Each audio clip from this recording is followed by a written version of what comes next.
Anak merupakan anugerah terindah yang diberikan Tuhan Yang Maha Kuasa kepada setiap insan. Sejatinya, setiap manusia yang telah menikah menginginkan kehadiran buah hati. Namun, apa jadinya jika anugerah dari Tuhan ditelantarkan oleh orang tua yang tidak bertanggung jawab ataupun dari hasil hubungan di luar nikah yang terjadi di Tanjung Pinang? Dalam 2 bulan di awal tahun 2025, setidaknya ada 2 kasus bayi ditemukan meninggal dunia yang diduga dari hasil hubungan di luar nikah.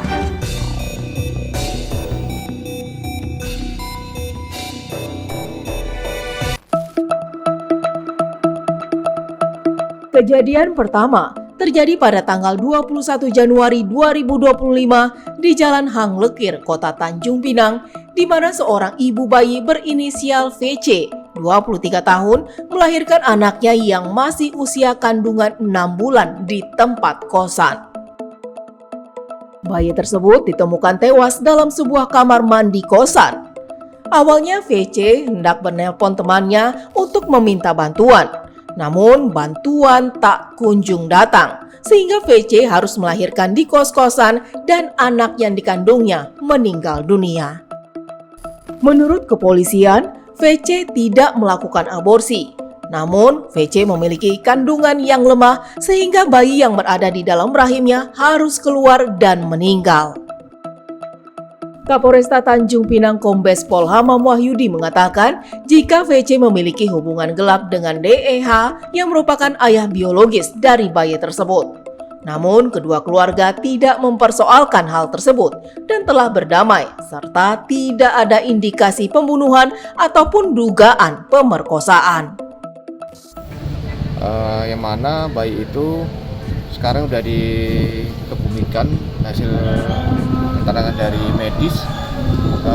Bayi itu kurang lebih berumur 6 bulan. 6 bulan, kurang lebih umurnya 6 bulan umur ya. Kemudian terkait dengan ibu korban ya, sementara ibu korban, jadi kondisinya sekarang ini sudah kembali ke orang tuanya, dijemput oleh orang tuanya, dibawa ke Meranti, Kepulauan Meranti di Riau. Kemudian hasil keterangan dari ayah biologis yang sudah kita ambil bahwa saudara DEH itu ya, inisial apa? Inisialnya ini umur 25 tahun, memang dia benar ayah biologisnya karena mereka berhubungan sejak bulan April 2024 ya, 2024. Dari 2004. Nah, dari hasil keterangan ini kita sudah menyimpulkan dan kita sudah dudukkan bersama bahwa sementara belum ada unsur kesengajaan terkait menggugurkan bayi itu. Kenapa? Karena kondisi waktu itu, kondisi ibu itu dalam kondisi lemah, kemudian ada istilahnya ingin akan melahirkan, tetapi karena kondisinya lemah di tempat tinggalnya di kos-kosan itu, sehingga bayi itu tidak sempat tertolong karena kayaknya melahirkan secara prematur ya, karena baru umur kurang lebih 6 atau 7 bulan. Jadi seperti itu. Kemudian dari hasil pemeriksaan maupun pendalaman dari kami penyidik, karena mereka sama-sama dewasa, sudah berhubungan sejak bulan April 2024, mereka sepakati untuk upaya berdamai. Dia tidak ada hal-hal indikasi yang berkaitan dengan unsur pidana ataupun yang lain. Sementara itu, kemudian untuk ibunya itu sudah dibawa pulang, kemudian yang si ayah biologis dia kembali ke kediamannya karena mereka sudah sepakat tidak mempermasalahkan terkait dengan bayi yang meninggal ataupun tadi yang informasi yang istilahnya digugurkan atau aborsi. Usia ayah biologis berapa, Pak? Kenapa? Usia ayah biologisnya 25 tahun. 25 tahun. Kalau yang perempuannya kan saudara Visi itu kan 23 tahun. Jadi secara ini mereka adalah sama-sama dewasa, hubungan suka sama suka. Berarti mereka pacaran ya, Pak? Ya, karena kan bulan April ya, 1 tahun yang lalu dia udah berhubungan, ya kan? Ya hubungan ini ya, ada hubungan secara emosional maupun secara intim ya. Selain pada kasus 21 Januari 2025, pada bulan Februari terdapat 1 kasus pembuangan bayi di TPA Ganet terjadi pada tanggal 1 Februari 2025. Bayi tersebut ditemukan sudah tidak bernyawa oleh pemulung di TPA Ganet Kota Tanjung Pinang. Bayi tersebut berjenis kelamin laki-laki yang diduga dibuang oleh orang tuanya ke bak sampah sebelum dibuang ke TPA dengan kondisi tidak bernyawa. Kapolresta Tanjung Pinang Kombes Pol Hamam Wahyudi menyebut dari hasil otopsi, bayi berjenis kelamin laki-laki tersebut ditemukan 5 jam sebelum dinyatakan meninggal. Kuat dugaan bayi tersebut sengaja dibekap oleh orang tuanya dan indikasi penghilangan nyawa. Bayi tersebut juga diketahui telah berumur 1 bulan sebelum ditemukan. Ya, perkembangan yang wilayah di Tanjung Pinang Timur terkait dengan penemuan bayi, memang berdasarkan sementara hasil otopsi ya, memang ada dugaan ada menghilangkan ya nyawa. Untuk ini kami masih melakukan penyelidikan, ya kan, mencari pelaku, terutama siapa yang membuang bayi itu, kemudian baru mengarah ke unsur motif apa dia menghilangkan nyawa bayi itu. Sementara masih berjalan, mohon waktu. Ini mudah-mudahan bisa kita tuntaskan. Berarti kita duga itu ada unsur kesengajaan apa ya? Dari hasil medis ya, hasil identifikasi otopsi dari pihak rumah sakit, di situ memang ada dugaan unsur kesengajaan menghilangkan nyawa. Di situ ditemukan tanda-tanda kekerasan, ya, yang mana kondisi bayi itu sebenarnya sebelumnya adalah kondisi yang normal hidup ya, karena ada tanda-tanda medis di situ. Kemudian terkait dengan kekerasan di situ seperti di bagian mulut ditemukan dugaan dia di istilahnya itu dibekap ya untuk tidak bisa bernapas seperti itu. Pak, bayi itu baru saja dilahirkan atau udah beberapa hari? Usianya kurang lebih ada 1 bulanan lah kondisi bayi ini kurang lebih ya. Ada atensi untuk booster atau rescue, Pak? Baik, pertama kami sudah tekankan kepada anggota saya di lapangan untuk dan jajaran yang lain ya, unsur terkait juga dari masyarakat. Saya juga minta informasi kalau tugas kami adalah harus segera tuntas mengungkap kasus ini ya. Terutama siapa pelaku yang membuang bayi itu dan juga menghilangkan nyawanya.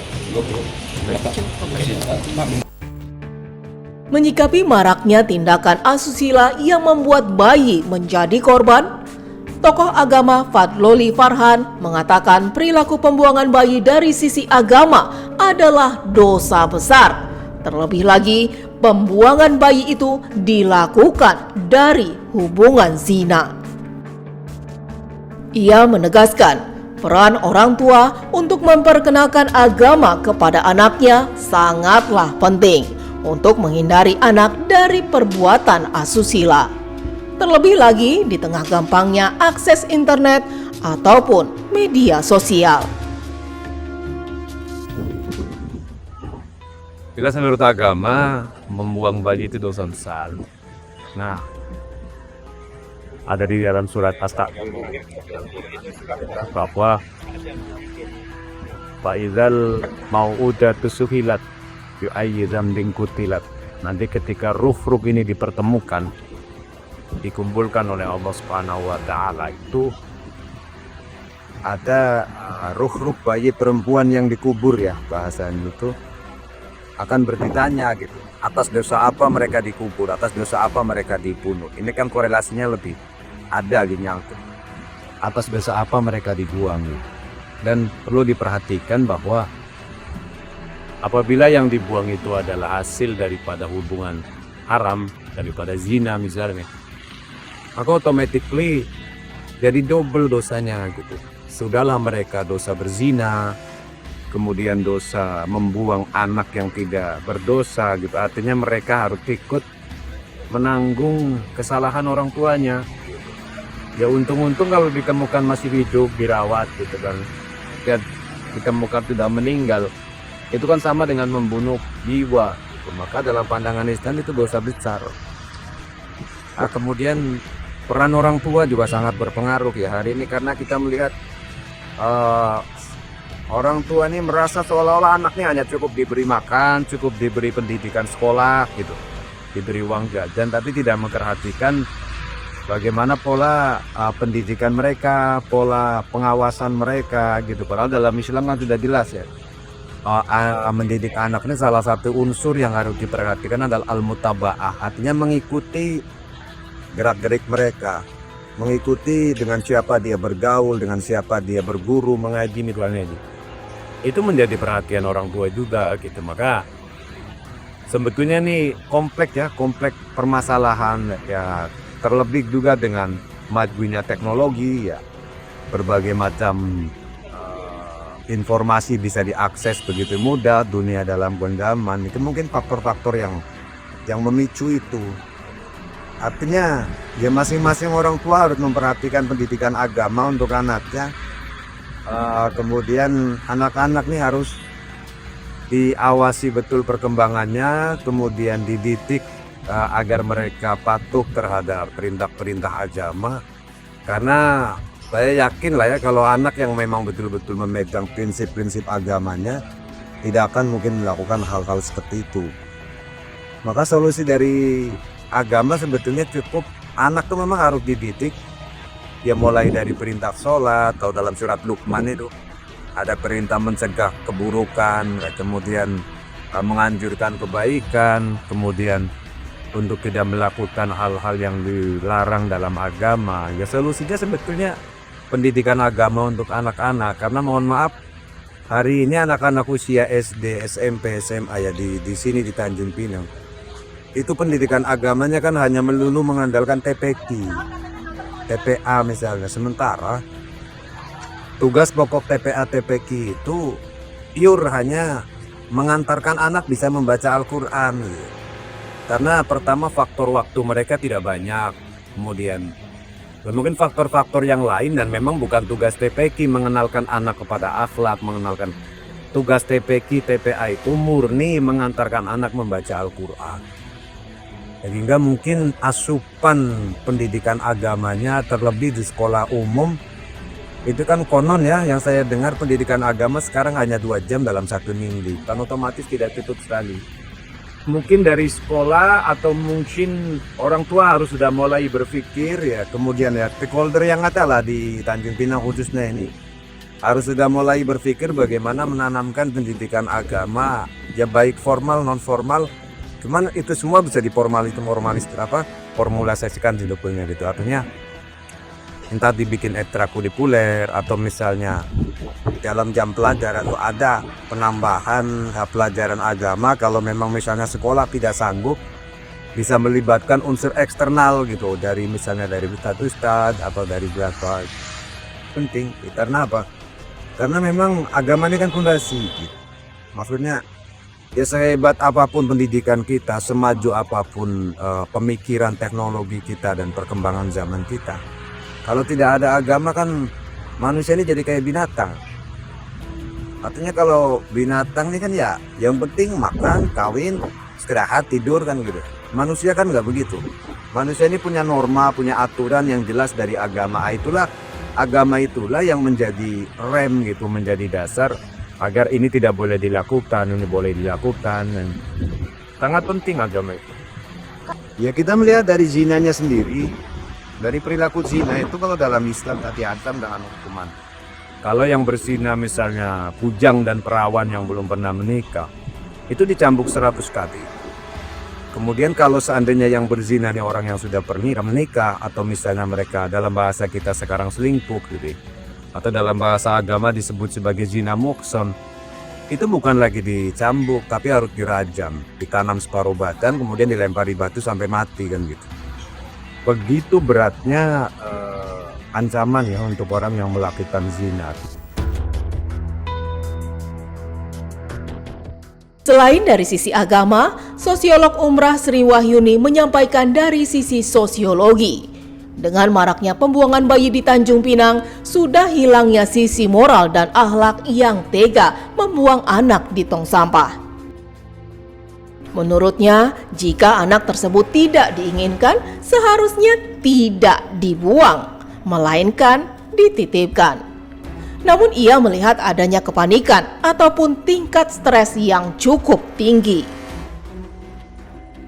Ia menambahkan, stigma di masyarakat, anak yang sah adalah anak yang lahir dari hasil hubungan pernikahan yang sah, bukan dari pergaulan bebas. Jika terjadi, maka akan ada sanksi sosial di masyarakat. Ya, kalau berbicara tentang kasus yang lagi heboh ya di Tanjung Pinang saat ini tentang pembuangan mayat, ditemukannya mayat bayi di tempat pembuangan sampah. Kalau bicara tentang dampak sosial itu sudah pasti ada. Nah, tentunya itu akan berkaitan dengan pandangan dan opini masyarakat.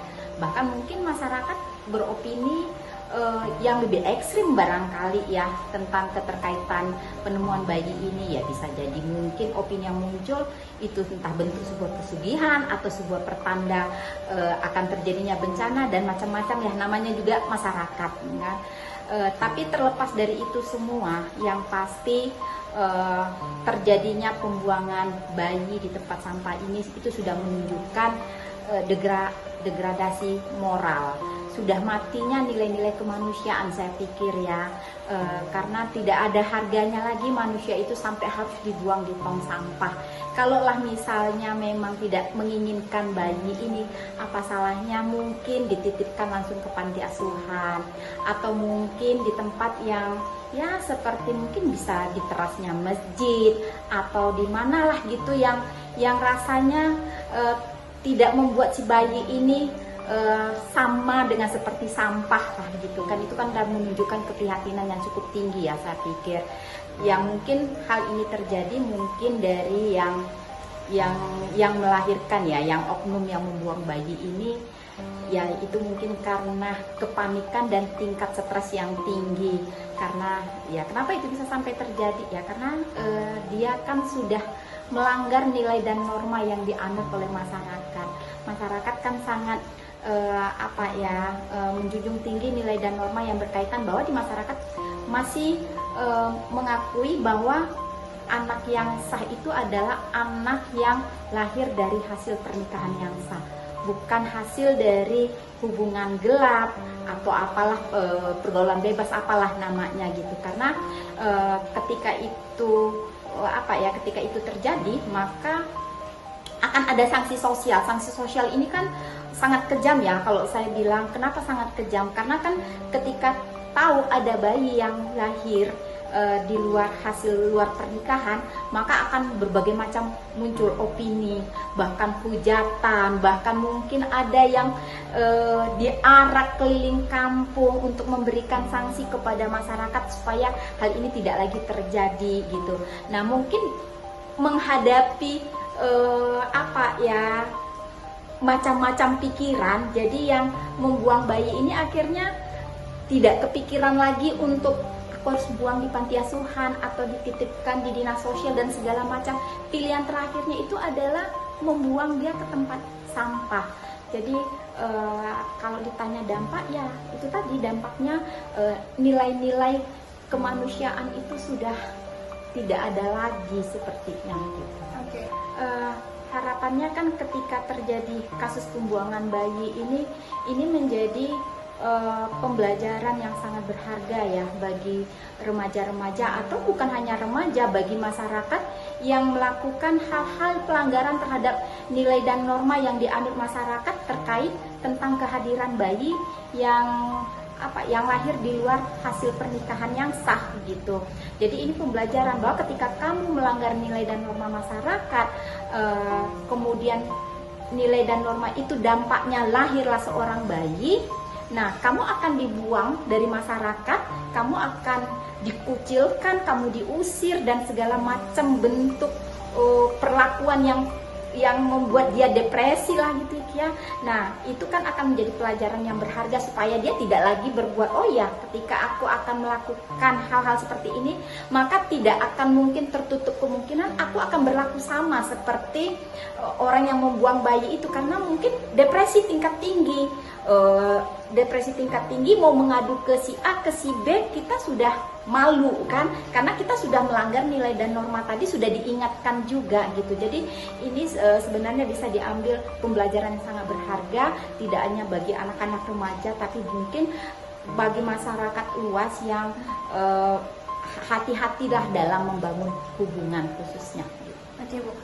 Ya, dengan adanya kejadian ini tuh kan menunjukkan bahwa sudah terjadi pergeseran nilai dan norma.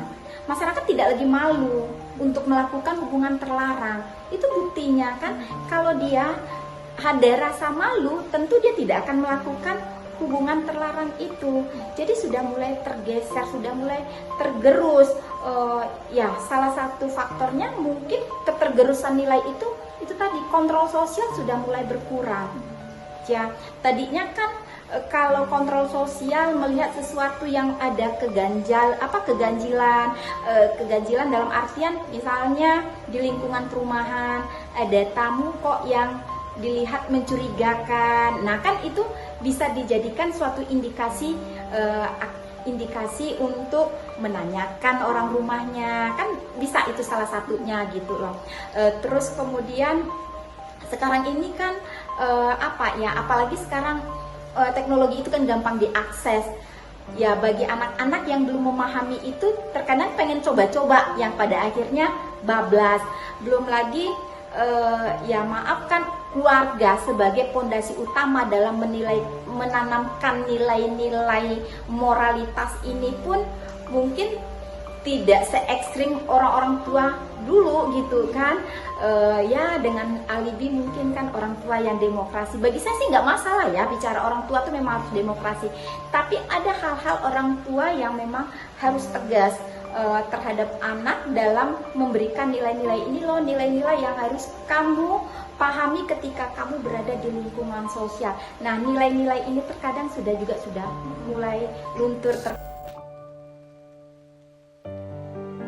Dari sisi psikologi, Mirta Yolanda menyebut jika perilaku pembuangan bayi dari hasil hubungan gelap tidak bisa disimpulkan dari satu faktor, namun adanya faktor keluarga, pasangan, maupun sosial.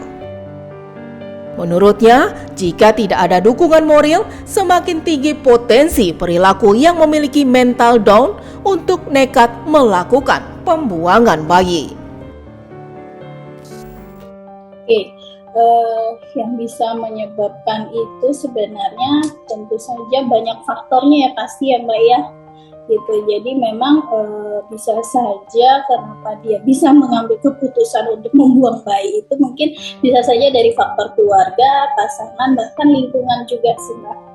Lingkungan sosial yang memang mungkin tidak mendukung dia untuk dalam situasi keadaannya pada saat itu gitu. Misalnya gini, ketika dalam situasi di mana seorang ibu itu tidak dapat dukungan secara emosional atau secara praktis dari keluarganya, itu pasti ada perasaan tertekan ya kan, yang bisa semakin kuat, semakin hari semakin kuat, sehingga si ibu itu atau orang yang membuang bayi tersebut memiliki ketidakmampuan untuk membicarakan itu dengan orang lain gitu terhadap masalah yang sedang dihadapinya.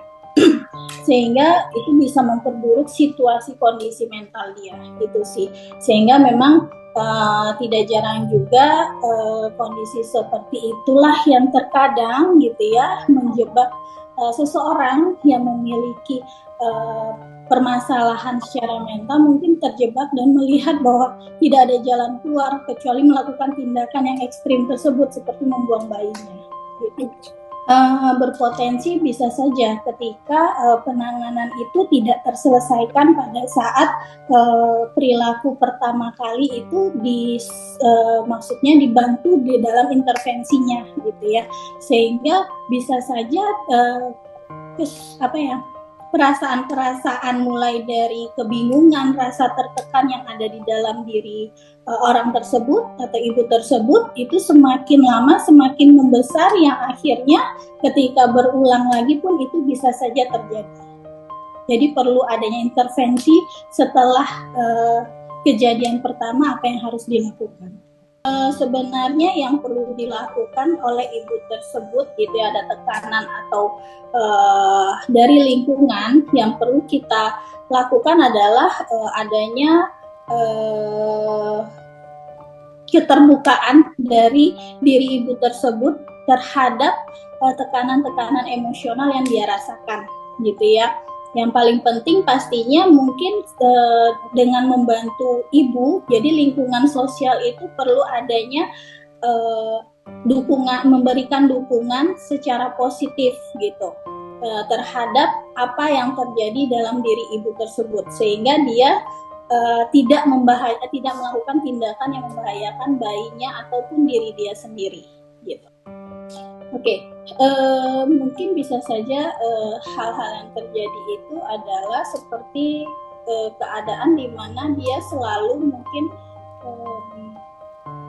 menyakiti, bisa saja ya menyakiti lingkungan terdekatnya gitu ya, hal-hal yang terjadi atau mungkin yang paling ekstrim adalah pembuangan tadi ya, pembuangan bayi, atau mungkin saja melakukan tindakan kekerasan yang terjadi pada anaknya, karena mungkin ada situasi-situasi di mana pertama dia mungkin tidak menerima kehadiran dari bayi tersebut, atau pertama dia kesulitan untuk bisa mengadaptasi terhadap penyesuaian ketika dia baru pertama kali menerima bayi tersebut begitu.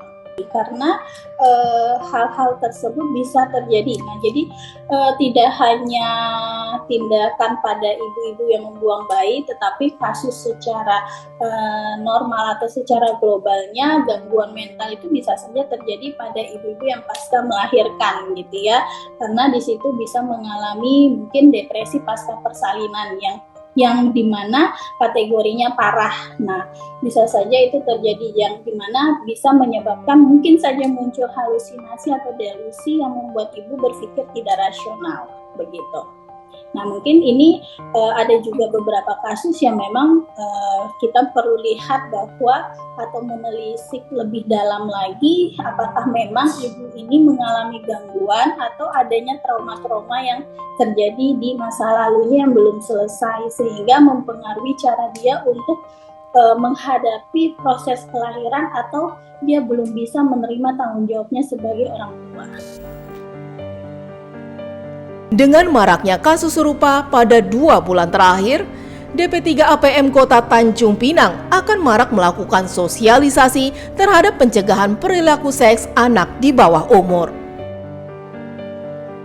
Menurutnya, sosialisasi ini penting diberikan untuk mencegah adanya hal serupa terjadi dan menjadi anomali di masyarakat Tanjung Pinang. Ya, itu salah satu program kami, artinya memang fungsi kami adalah melakukan sosialisasi. Antara lain sosialisasi yang kami sering lakukan yaitu misalnya di sekolah-sekolah, baik SD, SMP, yang misalnya kategorikan sosialisasi pengenalan seks dini, pengenalan misalnya bebas hubungan itu ya, supaya jangan melakukan, dampak-dampak dari pergaulan bebas, dampak-dampak dari pernikahan dini, ya ini kami sampaikan melalui sosialisasi, termasuk ya pembuli dan lain-lainnya kami laksanakan sosialisasi yang sering kami lakukan adalah setiap sekolahan-sekolahan, dan sekarang sudah banyak sekolahan-sekolahan yang sudah meminta untuk diadakan sosialisasi seperti itu, dan kami juga mengadakan sosialisasi untuk berkenaan dengan kasus-kasus yang sifatnya sosial ya seperti itu, misalnya kepada para PKK, puskesmas, maksudnya pegawai puskesmas, kemudian organisasi-organisasi perempuan kami juga adakan sosialisasi dalam rangka untuk meminimalisir kejadian-kejadian seperti kayak gini. Ya sebetulnya mungkin karena faktor satu malu ya mungkin ya, faktor malu. Waduh saya mungkin masih andai kata pelakunya anak berarti sudahlah jelas mendapatkan anak itu sudah di luar batas lah ya. Terus mungkin tidak ada pertanggungjawaban atau mungkin apa, akhirnya jalan pintasnya ya sudahlah dibuang aja, mungkin begitu. Nah ini yang gini-gini perlu ada sosialisasi dalam rangka ya janganlah berbuat yang tidak senonoh itu yang akhirnya berdampak begini, kan berdosa dan lain-lainnya lah, pasti itu ada. Jadi mayoritas mungkin karena ada rasa malu, ada rasa berdosa dan lain-lainnya, kemudian ya pemikirannya masih pendek lah. Oh saya masih anak-anak, misalnya pelakunya anak-anak, saya masih anak-anak, punya anak dan lain-lain. Saya rasa itu salah psikisnya begitu.